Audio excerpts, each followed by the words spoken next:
Hitron modem not working? Do this. Step 1.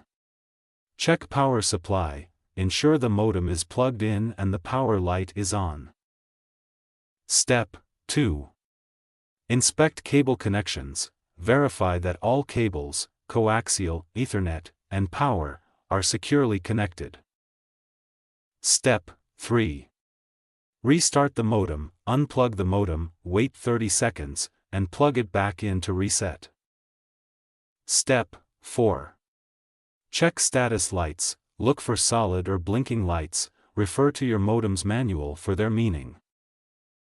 Step 5. Test different devices, connect another device to rule out a device-specific issue. Step 6. Verify internet service, check if there's an outage in your area with your service provider. Step 7. Factory reset, hold the reset button for 10 seconds, last resort, as it erases settings.